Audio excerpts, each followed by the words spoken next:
السلام عليكم ورحمة الله وبركاته.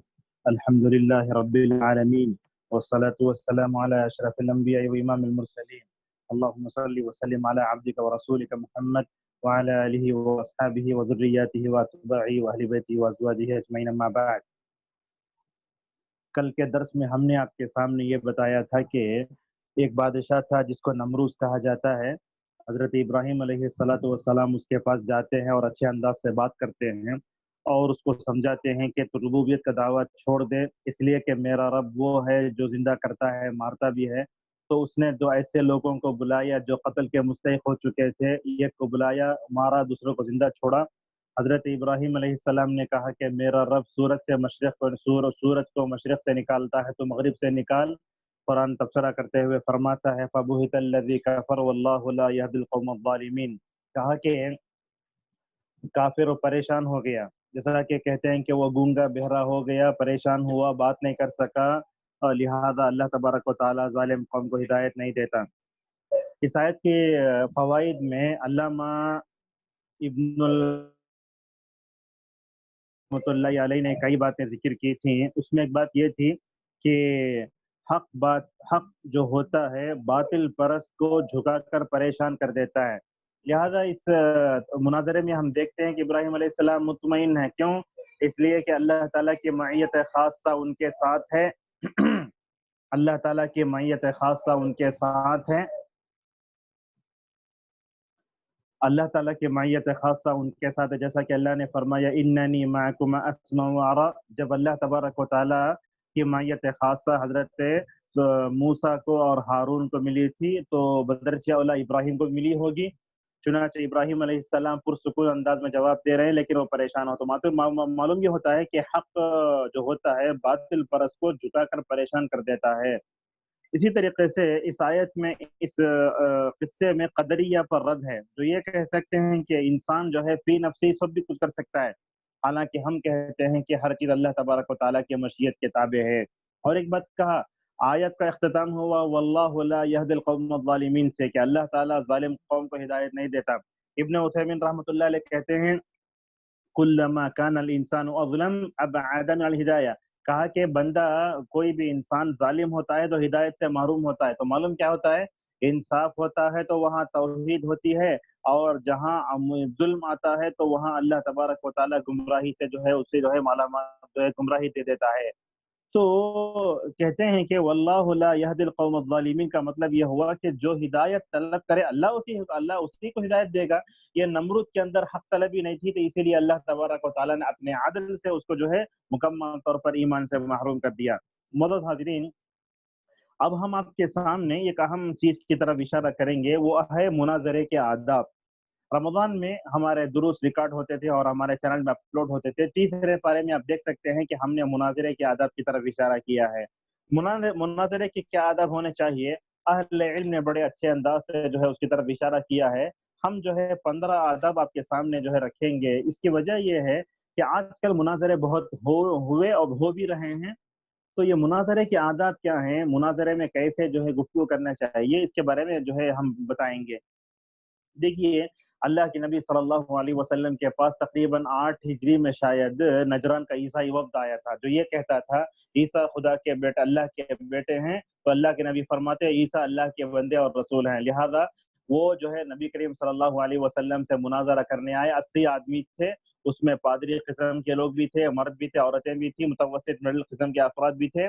لیکن اللہ کے نبی صلی اللہ علیہ وسلم کے پاس تقریباً 2 مہینے سے زائد انہوں نے مسجد نبوی میں قیام کیا، اور قیام کرنے کے بعد اللہ کے نبی صلی اللہ علیہ وسلم ان کو جو ہے پیش کرنے جاتے ہیں مناظرے کے لیے. آخر میں مباہلے کے لیے تیار ہو گئے. آپ نے فرمایا تعالوا ندعو ابناءنا وابناءکم ونساءنا ونساءکم وانفسنا وانفسکم ثم نبتہل فنجعل لعنۃ اللہ الکاذبین. کہا کہ اے نجران کے عیسائی کے لوگوں، تم بھی ایک میدان میں جمع ہو جاؤ اور ہم بھی جمع ہو جاتے ہیں. چنانچہ آپ صلی اللہ علیہ وسلم نے علی کو، فاطمہ کو، حسن کو، حسین کو اور اسی طریقے سے ام سلمہ رضی اللہ عنہم کو بلایا، لیکن جیسے ہی ان کو معلوم ہو تو بھاگ گئے. تو لہٰذا مناظرے کے آداب جو ہے قرآن اور حدیث میں مکمل طور پر ذکر کیے گئے ہیں. ہم پہلا ادب ذکر کرتے ہیں. مناظرے کا مقصد یہ ہونا چاہیے کہ حق کی نصرت مقصد ہو، یہ پہلا ادب ہے. دوسرا یہ ہے کہ مناظرہ جب ہوتا ہو تو صحیح علم کی بنیاد پر جو ہے مشتمل ہونا چاہیے، ادھر ادھر کی بیکار عقلانی باتیں نہیں گھڑنا چاہیے، جیسا کہ علامہ ابن تیمیہ رحمۃ اللہ علیہ منہاج السنن نبویہ میں کہتے ہیں مناظرہ کتاب و سنت پر مبنی ہونا چاہیے، کیونکہ اللہ نے فرمایا فَإِن تَنَازَعْتُمْ فِي شَيْءٍ فَرُدُّوهُ إِلَى اللَّهِ وَالرَّسُولِ۔ اسی طریقے سے مناظرے کا تیسرا ادب یہ ہے کہ ہم جو ہے نقل کو یعنی نصوص کو عقل پر جو ہے مکمل طور پر ترجیح دیں۔ آج دیکھتے ہیں گمراہ فرقے جتنے ہیں یہ کیا کرتے ہیں، عقل کو نقل پر ترجیح دیتے ہیں، ایسا نہیں ہونا چاہیے۔ نقل جو ہے نا قرآن و حدیث، نصوص دلائل وغیرہ، اس کو جو ہے ہم ترجیح دیں عقل پر۔ اسی طریقے سے مناظرے کا مطلب یہ ہے کہ ہم جو ہے بحث کے دوران جو ہے اچھے اخلاق کا مظاہرہ کریں، اس لیے کہ اللہ تبارک و تعالیٰ نے فرمایا وَجَادِلْهُمْ بِالَّتِي هِيَ أَحْسَنُ۔ ابن القیم فرماتے ہیں کہ یہ جو ہے دعوت کا تیسرا درجہ ہے، اور اسی طریقے سے سورہ عنکبوت میں کہا ہے 21ویں پارے میں وَلَا تُجَادِلُوا أَهْلَ الْكِتَابِ إِلَّا بِالَّتِي هِيَ أَحْسَنُ، اور اللہ نے کہا وَقُولُوا لِلنَّاسِ حُسْنًا۔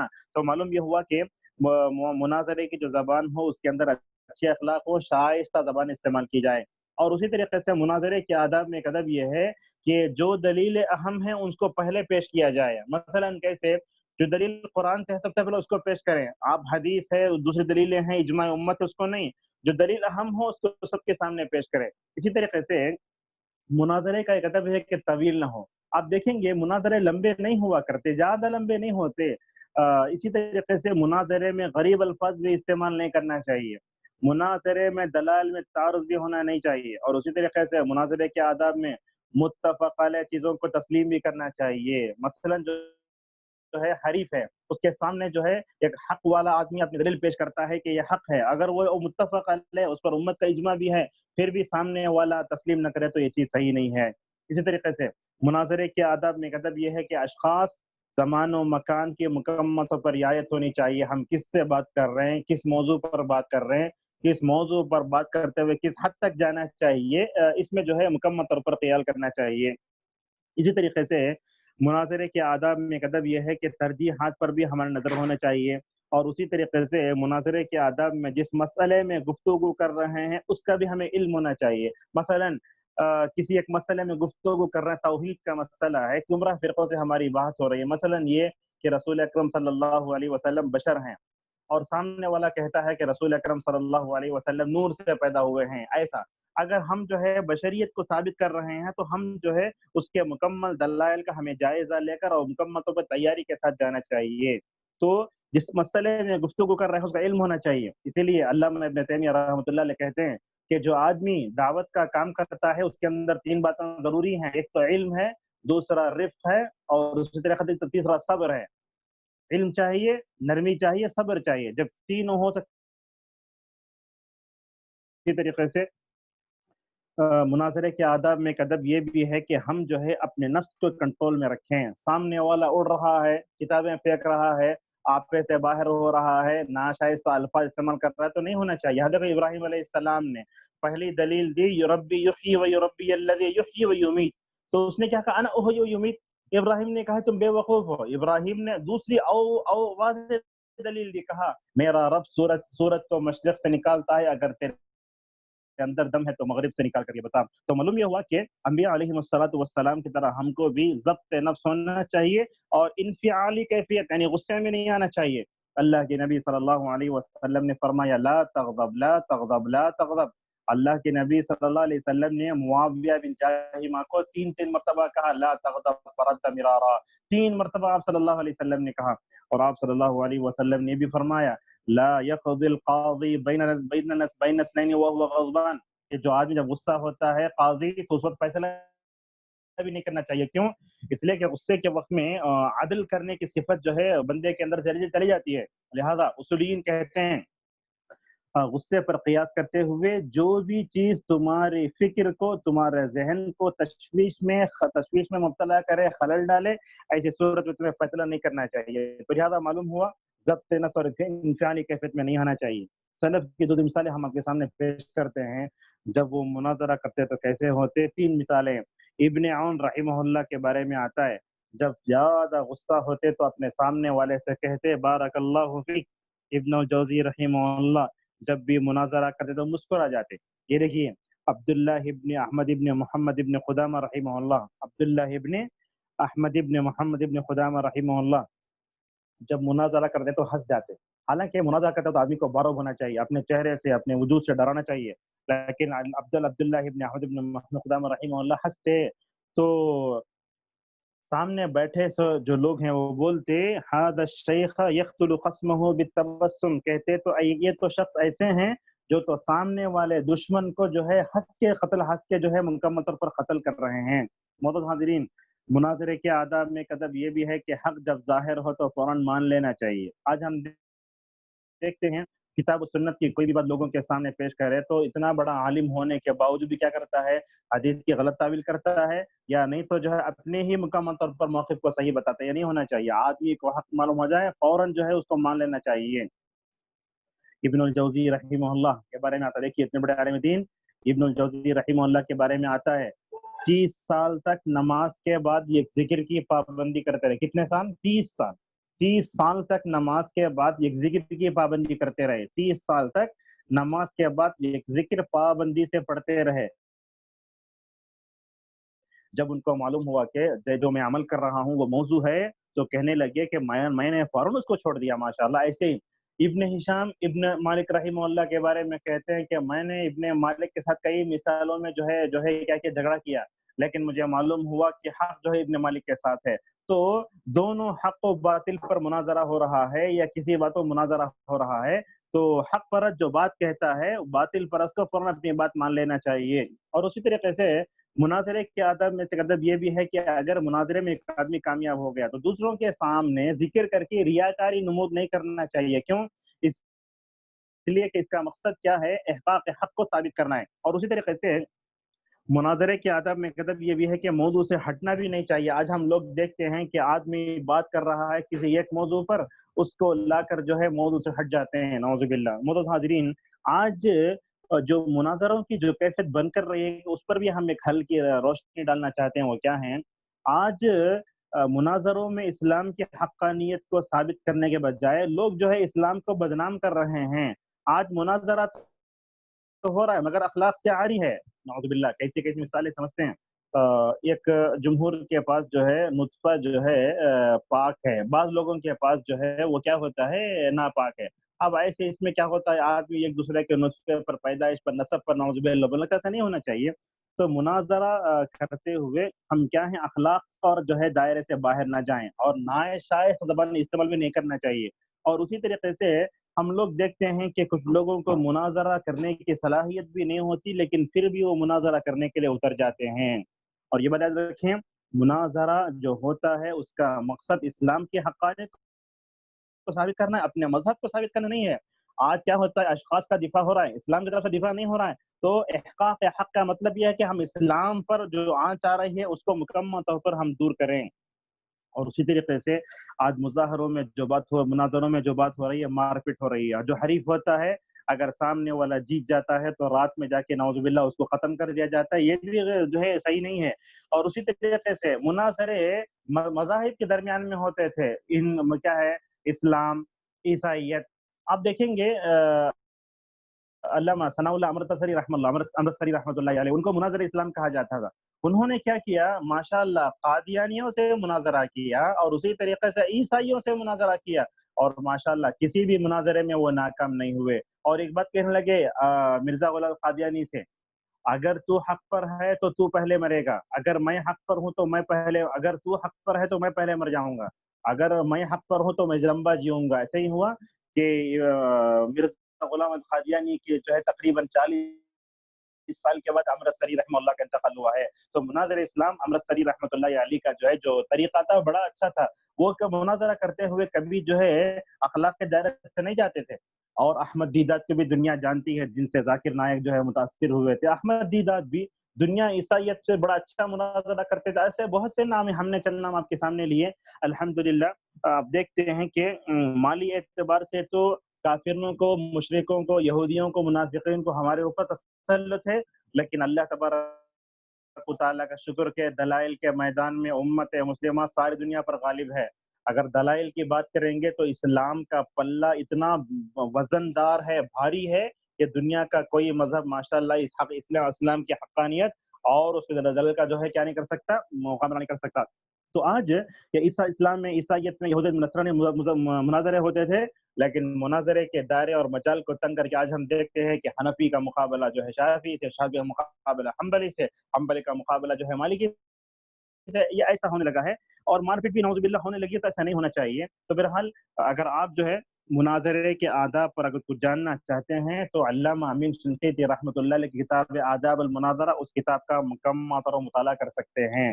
معزز حاضرین، سورہ بقرہ میں تیسرے پارے میں اللہ تبارک و تعالی ابراہیم کے تذکرہ کو آگے بڑھاتے ہوئے فرماتا ہے، یاد کرو اس وقت کو جب کہ ابراہیم نے کہا ارینی کیف تحیی الموتى، ابراہیم نے کہا اے میرے رب تو مجھے بتا کہ تو کیسے جو ہے زندہ کرتا ہے مردوں کو۔ یہ سورہ بقرہ کی آیت نمبر 260 ہے۔ اہل علم کہتے ہیں کہ حضرت ابراہیم نے جب نمرود، غور سے سنیے نکتہ، حضرت ابراہیم علیہ السلام نے نمرود کے سامنے کہا کہ میرا رب زندہ کرتا بھی ہے مارتا بھی ہے، تو اس نے کیا کہا؟ میں بھی زندہ کرتا ہوں مارتا ہوں۔ اللہ تبارک ابراہیم علیہ السلام نے کیا کہا؟ میرا رب زندہ کرتا ہے مارتا ہے۔ جب میں نے چیلنج کیا اپنے رب کی خصوصیت کو نمرود کے سامنے، تو اللہ تعالیٰ سے سوال کر کے یہ زندہ کرنے کو، مارنے کو مکمل طور پر اچھی طرح دیکھ ہی لیتے ہیں، اس لیے جو ہے حضرت ابراہیم علیہ السلام نے اللہ تبارک و تعالیٰ سے سوال کیا۔ اب یہ رب بھی ارینی کیف تحیی الموتى کیوں کہا حضرت ابراہیم نے؟ کہ ابراہیم کو شک تھا کیا؟ علامہ ابن کثیر رحمۃ اللہ علیہ کہتے ہیں اصل میں اللہ تعالیٰ مردوں کو زندہ کرتا ہے مارتا ہے، وہ اللہ تبارک و تعالیٰ کی خاصیت۔ ابراہیم علیہ السلام اس کو مانتے تھے، اس پر ایمان بھی تھا، لیکن علم الیقین لانا چاہتے تھے اور اپنے سامنے مشاہدہ کرنا چاہتے تھے کہ اے رب تو کیسے مردوں کو زندہ کرتا ہے، ذرا بتا۔ آپ جانتے ہیں کہ کوئی بھی چیز جس کے بارے میں خبر دی جائے وہ ہم نہیں ہوتی، بلکہ جب تک بندہ اس کو نہیں دیکھ لیتا اس وقت تک مجھے اطمینان نہیں ہوتا۔ معزز حاضرین، علامہ قرطبی رحمۃ اللہ علیہ کہتے ہیں کہ حضرت ابراہیم کو شک نہیں تھا، بلکہ حضرت ابراہیم اللہ تبارک و تعالیٰ سے سوال کر رہے تھے کہ اے اللہ میں دیکھنا چاہتا ہوں اسے، جیسا کہ اللہ کے نبی صلی اللہ علیہ وسلم خود فرماتے ہیں لیس الخبر کالمعاینہ، کہ کسی چیز کے بارے میں خبر دی جائے تو دیکھنا اور خبر دینا دونوں برابر نہیں ہو سکتے۔ حسن بصری رحمہ اللہ اور سعید ابن جبیر رحمۃ اللہ علیہ کہتے ہیں حضرت ابراہیم کو شک نہیں تھا اللہ تبارک و تعالیٰ کی قدرت پر کہ وہ کیسے مردوں کو زندہ کرتا ہے، بلکہ اپنے یقین میں یقین پیدا کرنے کے لیے ایسے کیا تھا۔ معزز حاضرین، ابن عباس رضی اللہ عنہما کہتے ہیں کہ یہ جو مناظرہ ہوا تھا، یہ جو سوال ہوا تھا حضرت ابراہیم علیہ السلام کا، یہ بچہ ہونے سے پہلے اور اسی طریقے سے یہ صحف جو اترے تھے ابراہیم پر اس سے پہلے ہوا تھا۔ ابن عثیمین رحمۃ اللہ علیہ کہتے ہیں سوال سوال حضرت ابراہیم نے جو ہے جو کیا تھا، اصل وہ یہ زندہ کرنے کے بارے میں نہیں تھا بلکہ کیفیت کے بارے میں تھا۔ اللہ تبارک و تعالیٰ نے پوچھا اولم تؤمن، اے ابراہیم کیا تم میرے اوپر ایمان نہیں لاتے؟ یہاں انکار نہیں ہے بلکہ تقریر ہے، جیسا کہ اللہ نے فرمایا الم نشرح لک صدرک، کیا ہم نے تمہارا سینہ نہیں کھولا؟ ہاں تمہارا سینہ کھولا۔ اللہ تعالیٰ ابراہیم سے یہ کہنا چاہتے ہیں کہ اے ابراہیم تمہارا ایمان ہمارے اوپر ہے، ہم بھی اس کا اقرار کرتے ہیں۔ اس کے بعد اللہ تبارک و تعالیٰ نے کہا کہ فَخُذْ أَرْبَعَةً مِّنَ الطَّيْرِ، 4 پرندوں کو لو الگ الگ پہاڑوں پر۔ اب یہ پرندے کوسے تھے اس کے بارے میں جو ہے سوال نہیں ہونا چاہیے، لیکن ہم دیکھتے ہیں تفاسیر میں کسی نے کوے کا ذکر کیا ہے، کسی نے چیل کا ذکر کیا ہے، کسی نے مینڈک کا ذکر کیا ہے۔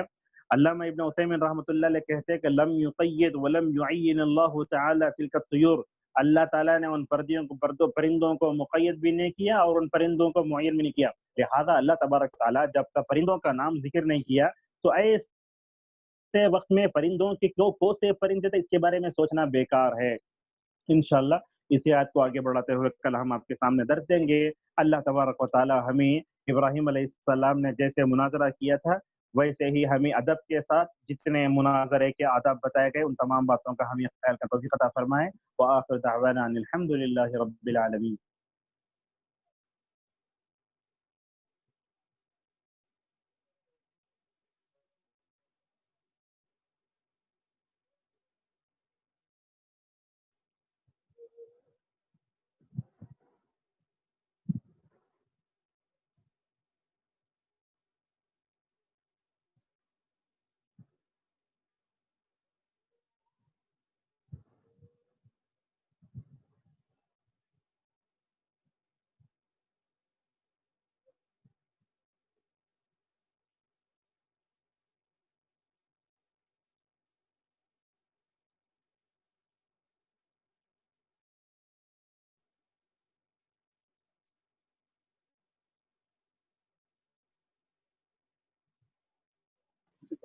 جزاکم اللہ خیر شیخ انشاءاللہ.